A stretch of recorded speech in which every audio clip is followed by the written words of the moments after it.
ధన్యవాదాలు అధ్యక్ష.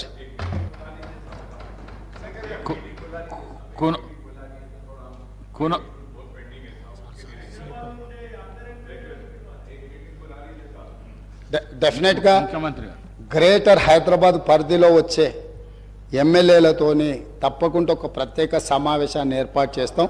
ఇప్పుడే ఎస్ డెఫినెట్గా అన్ని పార్టీలు ఇట్లేం లేదు. అంటే కొన్ని విషయాలలో అఖిల పక్షాలను పిలుస్తాం, దానికి సంబంధించి అఖిలపక్ష సమావేశంలో వాళ్ళందరి సూచనలు తీసుకుంటాం.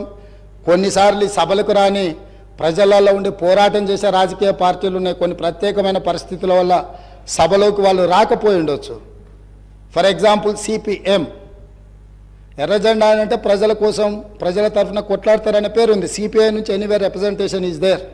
సిపిఎం లాంటివి, న్యూ డెమోక్రసీ లాంటివి కొన్ని ప్రజల తరఫున కొట్లాడే సంఘాలు పార్టీలు ఉన్నాయి. వాళ్ళందరినీ కూడా తప్పకుండా ఈ ప్రభుత్వం అఖిలపక్ష సమావేశాలకు పిలిచి వాళ్ళ సలహాలు సూచనలు తీసుకొని మేము ఏం చేయదలుచుకున్నా ఫస్ట్ మా ఆలోచన విధానాన్ని సభలో డాక్యుమెంట్ రూపంలో మేము ముందు పెడతాం. మీరిచ్చే సలహాలు సూచనలు తీసుకున్న తర్వాత వాటిని చట్టాలుగా శాసనాలుగా మారుస్తాం. మేము చర్చకే పెట్టకుండా మా ఇంట్లో కూర్చొని మా ఇష్టారాజ్యంగా మేము ఏక వ్యక్తి నిర్ణయాలతోని ముందుకు వెళ్ళదలుచుకోలేదు.